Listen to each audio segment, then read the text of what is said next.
So while I was away, I was still speaking at other churches, and I got hit up for 2 different topics from 2 different churches. Can you speak on this theme? I'm not a huge let's speak on a theme kind of guy. I like to just sort of go wherever my feelings lead me that particular Sunday. But I said, sure. So one of the themes was love, and the other one was transformation. So you're going to hear what comes out of Doug being told, here's a theme, please give us something to do with it. Love, and then transformation will be the next one. And I entitled this one, What is Love Really? Now, even though I was asked to do a theme, and I'm not always excited about it, I felt in the end, not only is it a good topic, but I felt it came out well because it's very critical in a time like the time we live in now. There's huge stress on people. The political situation has a lot of people worried. The military situation has a lot of people worried. And even the UU world itself is in a huge amount of turmoil. If you've read any of the stories that I or Denise sent you, we're going through a lot of tough times right now. Love, properly understood, is essential in times like this. I'm going to begin this with a rather odd story. Stick with me. As I tell this story, people make funny faces because it's a weird story. I'll tell you that up front. And people's jaws literally go as I tell it. What in the world would possess anyone to do this crazy stuff? But here's the story. There was a teenage American girl in Germany. We'll call her Alice. I'm not going to tell you her real name. Her father was a high-ranking military official, American military official, and lots of Americans live in Germany. We have small American communities in some places like Ramstein, where we lived, where all the locals cater to the huge number of American military who are there.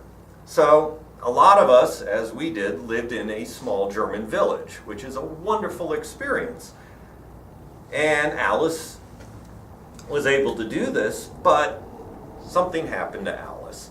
She, as she would look out her bedroom window, and these villages are very tightly packed, so you have the cobblestone roads, it's just gorgeous. But she was looking out her window one day, and she saw the most handsome boy she had ever seen.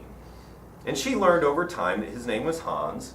He did not speak English, but she was just smitten. He was the most gorgeous, handsome, whatever word you want to use, young man she had ever seen, and she was in love. And she pined away every day, finding any excuse possible to be near the window just in case he would pass by, or to be out in the front of her house just hoping for a glimpse of Hans. There was no indication that Hans really knew who she was, but this was her true love. And as young people are wont to do when they're madly in love, they shared the story of their love with their friends. And her girlfriends all thought this was just the most romantic thing, that she had found this guy, and yet how tragic that they didn't even speak the same language, and would anything ever come of it? And they all hoped, somehow, against all logic, that they would be able to come together and be a couple and be in love forever together. And the situation reached the ears of, believe it or not, a Russian spy who lived in the community. We'll call him Vladimir. Pretend, if you wish, that he twirls his mustache. Vladimir said, "Young lady, I have heard your story, and I think I can help you. I know that you love Hans, but I have some bad news for you, and you can confirm this, but I have learned that Hans is going to be leaving soon." And her face fell. No, not Hans. Yes, his father is a pretty important businessman, and he is going to be moving to a former Soviet republic, Azerbaijan. And he's going to be setting up there to be working on a big business initiative there, and he's taking his family. And Hans is going to move away, and he's going to be going to an international school there for all these rich people from other countries who come and bring their families, and you'll never get to see him again. Well, at this point, her eyes are watering, her lip is quivering. She can't believe she's going to lose her true love. But Vladimir says, don't lose heart. There is a slight chance we can fix this problem. And of course, her face lights up. What is it? What is it? Anything! This is true love. I can arrange for you to go and work at the very school where Hans is going to be going. There's a special program where they will allow people from other countries to come in and work, but there is a catch. They have to be disabled. Well, I'm not disabled. What good's that going to do me, says Alice. And he said, unfortunately, it would require tragic measures. I can arrange for surgery for you. Yeah, this is where everyone's jaws drop. We can cause you to lose your hearing temporarily. We can restore it later. Or we can cause you to lose your eyesight. Again, temporarily, we can restore it, but we can fool the Azerbaijanis, make them think you're disabled, and we can get you in on this work program. And she thinks a little bit about it, and she thought, I could probably live without my hearing. If this would give me a chance to have true love, I'd be willing to risk that. But why in the world would you help me? This must be costing you a lot of money, and this has got to be risky. Why would you do this? And he said, yes, it is true. And there is a cost. It's a gamble, if you will. I'm going to give you an opportunity to win Hans's love. You'll have 2 months. If you can get Hans to swear his love to you and say he wants to spend his life with you, we can arrange for both of you to be together, to get married, and we can get you from Azerbaijan and take you to Russia. And you can live your lives there, and you'll be provided for by the government, and you can have a life together against all odds. But if you fail, this is where you pay me. You become my property. Your father is a powerful man, and by having you under my control, I can get information or money from him. So yes, there is something in it for me too. Will you, Alice, take this chance on true love? And so she thinks about it. And despite what it seems to be the insanity of it, she agrees to this proposition. She is going to allow herself to be disabled. She is going to be sent to a land where she knows no one and doesn't even know the language for this longest of long shots, true love with Hans. She will never see her friends again. She will never see her parents again. But this is the importance of true love. Now, if this story sounds bizarre and insane to you, and it probably should, how many of you have picked up what story this really is? Anyone? I know. It's Little Mermaid, yeah.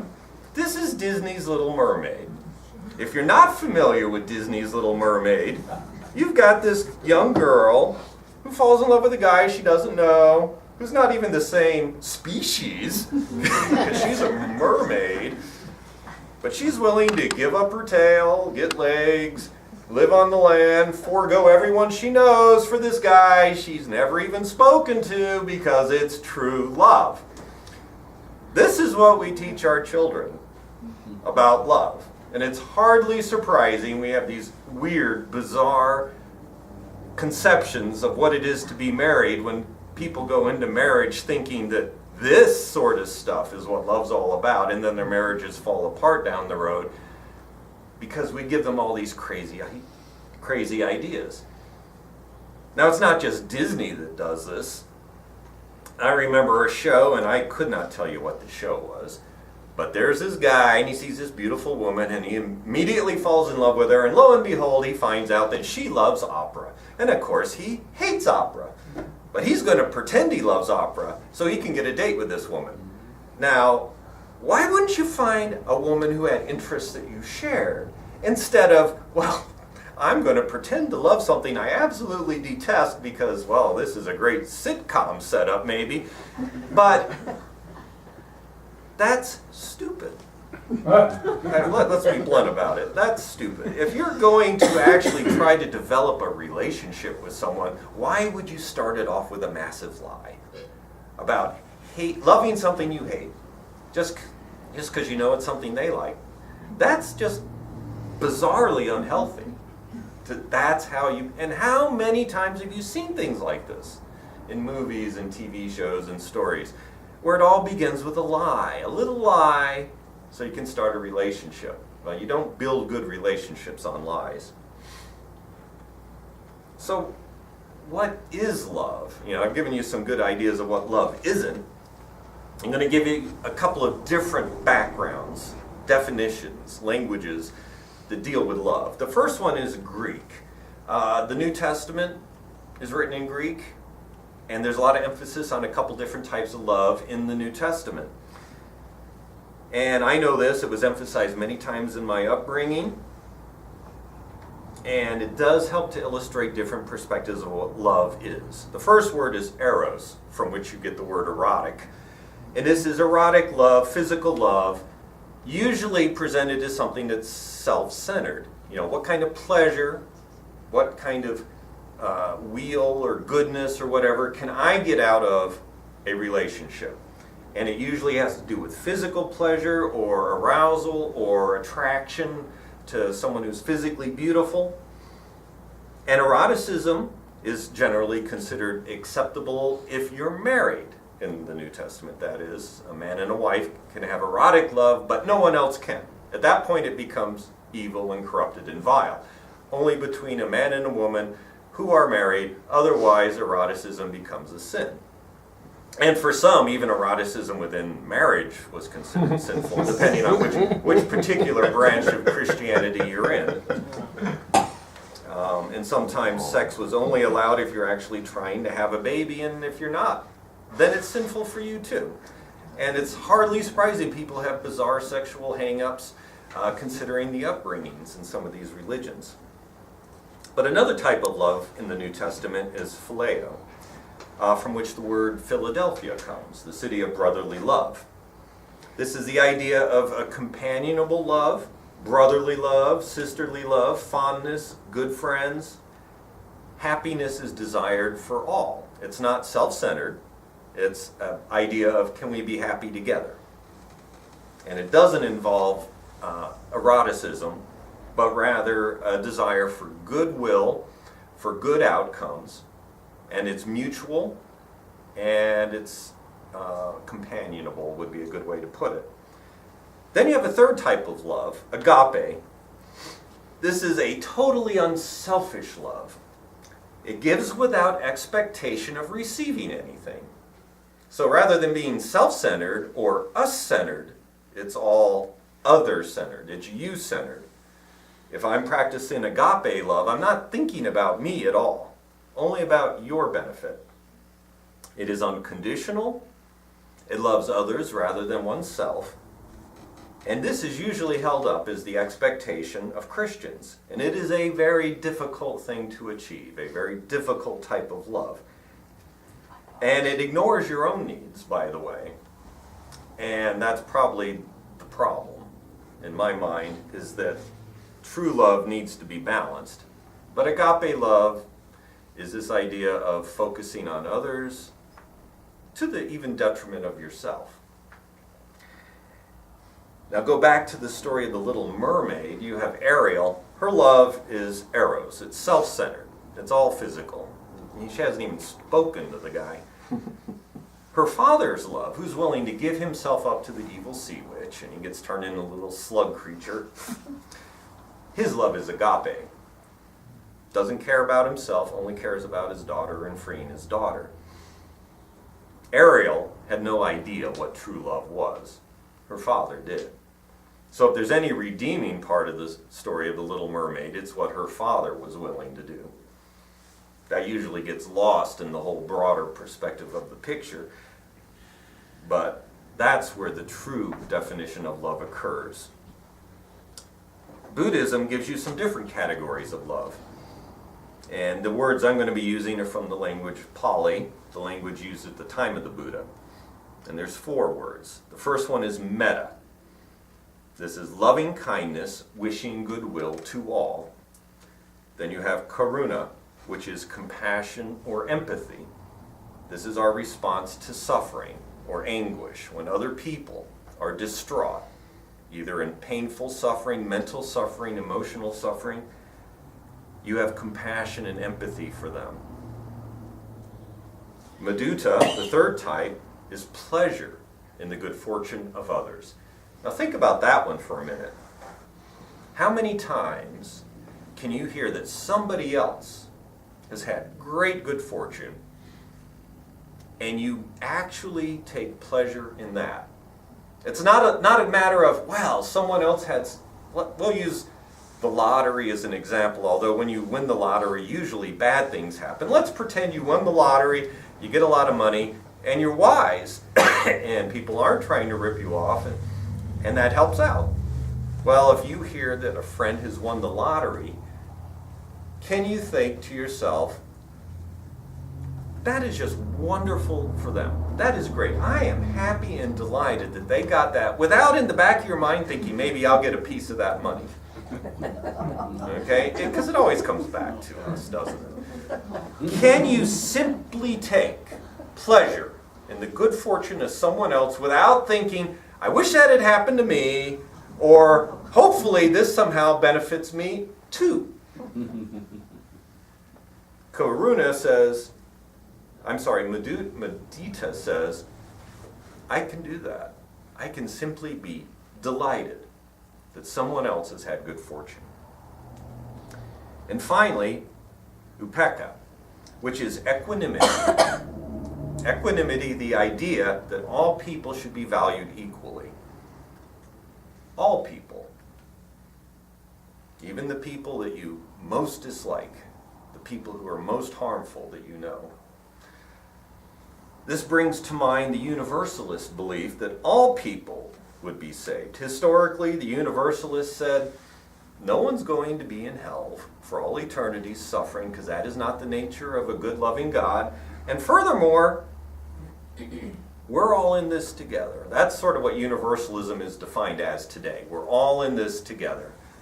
Whatever happens to us when we die, it happens to all of us together, collectively, because we're all human. No one goes to hell. And then, of course, someone pipes up with, well, what about Hitler? Hitler should be in hell. Do you know what eternal torment is? Have you seriously given thought to what it is to be tortured for all eternity? You think this is the nature of a good God? No, even Hitler doesn't go to hell. Even Satan doesn't go to hell. Not this, whether you believe in Satan or not. The point is, torture is not good. And if you claim to worship a good God, how can you say a good God tortures?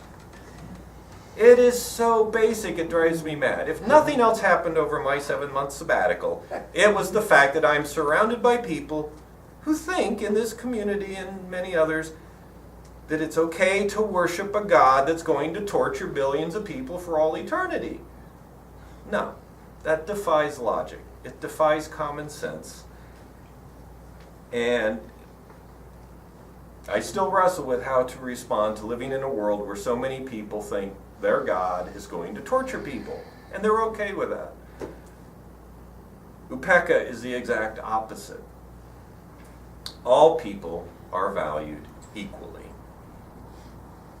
Is it useful to categorize love? We've just given you 2 types. We've given you the Greek categorizations.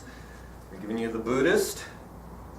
What good is it to try to define love? Is it meaningful in an exercise? Or is it like trying to nail Jell-O to a wall?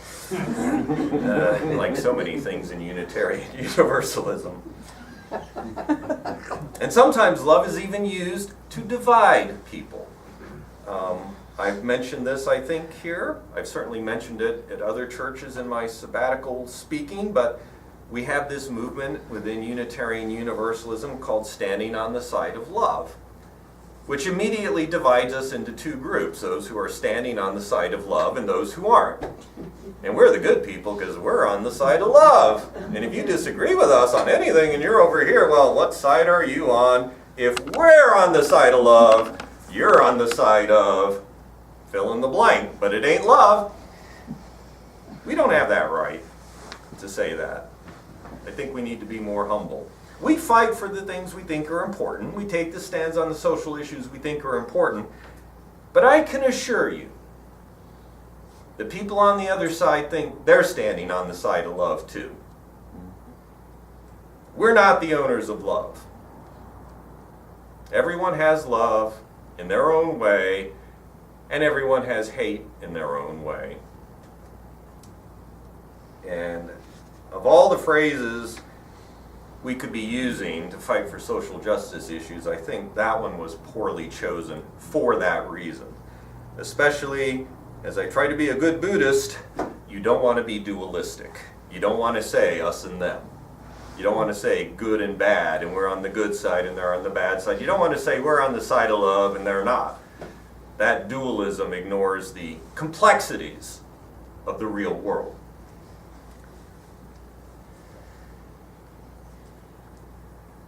It seems to me that as we're talking about love, it's actually a lot simpler than perhaps we try to make it.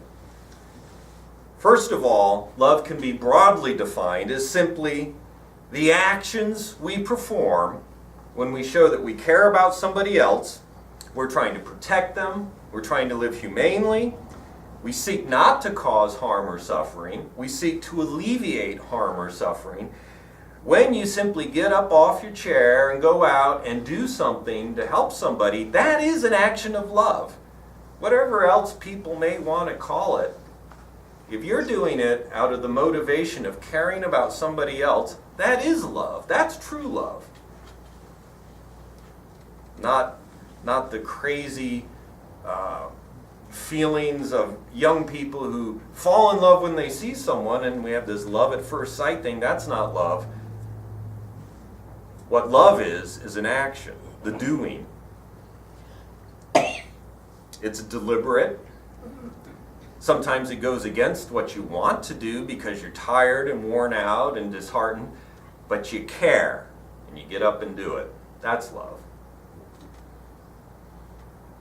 But as I draw this to a close, I do want to emphasize one other thing, which I haven't talked about yet, but I think it's probably the most critical part of all. As you are exhibiting love, as you are practicing love, it is essential that you first love yourself. Now, when I say that, I'm not talking about being self-centered. I'm not talking about ignoring your own flaws, the harm that you might cause, but rather allowing yourself to be human, with the flaws that entails, the mistakes you will make, the harm you will cause, and the wish that you hadn't done it. How many of us have gone through life never thinking, wow, I wish I hadn't said that. I wish I hadn't done that. I wish I hadn't hurt this person, and will I ever be able to recover the same kind of relationship I once had? We all go through that, I think. Maybe you haven't, but you are very rare if you haven't.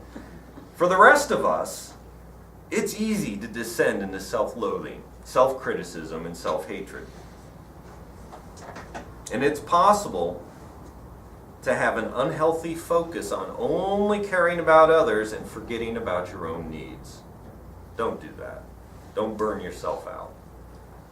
Many religions paint us, humans, as horrible creatures, just deserving of that eternal damnation. We need redemption and grace. Guilt is piled upon us. And then impossible expectations are given. Like when Jesus said, be perfect as your heavenly Father is perfect. Well, how do you get out from under that? You deserve eternal damnation, be perfect. Thanks. This is not the world I live in. It's just not realistic. And it's not an expectation to put on someone and then drive them insane with guilt and self-hatred. We are flawed creatures. We are very capable of causing suffering. But we are what the universe and evolution have made us. And we have come a long way. Our Universalist forebears fought against the idea that we deserved eternal damnation, as well they should have. Today, our country is in turmoil. Anger is everywhere, and it's easy to give in and embrace the hate. We can convince ourselves that the hate is justified, justifiable anger, righteous anger. We can assure ourselves that people who see things differently are evil. Be very careful when you find yourself going down that path. There's this video out that I saw, I don't even know who the woman is, but she gives you about a 10-minute speech about how if you voted for Donald Trump, you are racist, you are sexist, you are evil, evil, evil, evil, I hate you, I want nothing to do with you. And it's so self-righteous. And I understand her anger, I understand her disappointment. But if you can't look at the other side of the argument, and why someone could vote for Donald Trump, even if they don't agree with a lot of the stuff he did and the actions he took. If you can't understand why someone might not want to vote for Hillary Clinton or one of the independents that was running, the third parties, you need to step out of the echo chamber you're in and at least listen to the other side without prejudging. Because right now we're in a world where people have just split themselves apart and they hate each other with a viciousness I haven't seen in a long time. And that is not healthy. And it's not healthy for each of you. If you're doing that, if you find yourself doing that in who you talk to and who you don't, or what you look at on the computer or what you don't, or what news you watch and what news you don't, and you find yourself getting angrier and angrier and angrier and self-isolated into these views are the good ones and all the other ones are evil, that will harm you. It will impede your ability to love. It will impede your ability to reach out to other people who see things differently and need to hear from you and need to have contact with you. Don't go down that path. Love is common sense actions in the face of suffering and hurt. You will find these acts of love everywhere if you are looking, even in these troubled times. Be mindful of this. Be humble. Forgive yourself. Accept yourself. Don't condemn yourself. Love yourself. Do the daily work of love by the actions you choose to take. Just coming here today, getting up on a beautiful spring Sunday morning and saying, I'm going to make the effort to come here and be with others, this is an act of love that you come here. And for that I thank you. This act of love is essential for our community, week after week, year after year. And in turn, I hope that the love that I see here can in turn be a love that is spread throughout other people who are hurting around us. Let us look for these opportunities. Let us take the actions of love. Let us have a clear-minded understanding of love. And thank you so much for being here today, and it's great to be back.